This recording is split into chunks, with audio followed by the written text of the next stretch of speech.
तुम्हें भी लगता है कि senior engineers actually junior engineer से ज़्यादा स्ट्रगल करते हैं एआई एजेंट्स को बिल्ड करने में या उनके साथ बिल्ड करने में, बट ऐसा है क्या? अच्छी तो सीनियर इंजीनियर्स की जो ट्रेनिंग हुई थी ना वो कुछ और ही थी। पुराना software engineering was input A plus code B is equals to output C, equation fixed. हम लोग ट्रैफिक कंट्रोलर थे, लाइट्स हमारे, रूल्स हमारे, तो कोडिंग भी हमारी, मतलब सिस्टम को हम चलाते। पर एआई एजेंट्स भाई ये तो गूगल मैप्स नहीं है, ये ऑटो वाले भैया का नेविगेशन है। शॉर्टकट से जाएंगे, कभी भी घूम के कहीं से भी फुटपाथ पे चढ़ा देंगे।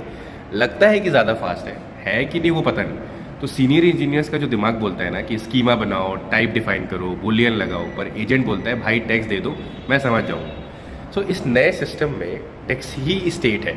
यूज़र बोलता है प्लान सही लग रहा है, बस यूएस मार्केट पे फोकस करना है। ट्रेडिशनल इंजीनियरिंग बोलती है status is equals to approved और नुआंसेस गया तिल। लेकिन एजेंट इंजीनियरिंग बोलता है भाई जो बोला है वो लिख के दे दो, बाकी मैं समझ लेगा।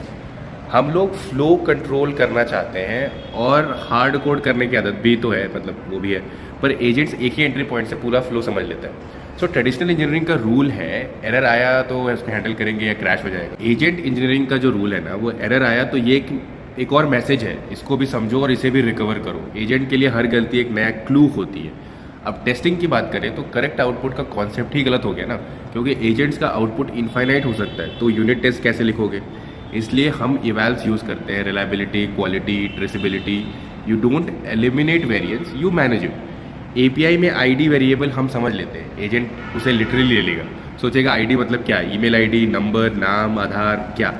तो एजेंट ग्रेड एपीआई चाहिए जिसमें नाम भी क्लियर है, डॉक स्ट्रिंग भी क्लियर है। तो सीनियर स्ट्रगल क्यों करते हैं? सिंपल है, हम सर्टेनिटी के आदमी थे और एजेंट्स एम्बिग्विटी के शायर हैं। वो कोड को हम लिखते थे, एजेंट्स कहता है मुझे समझने दो and then I will interpret accordingly. See ये ट्रांजिशन टफ है पर फ्यूचर इसी डायरेक्शन में है।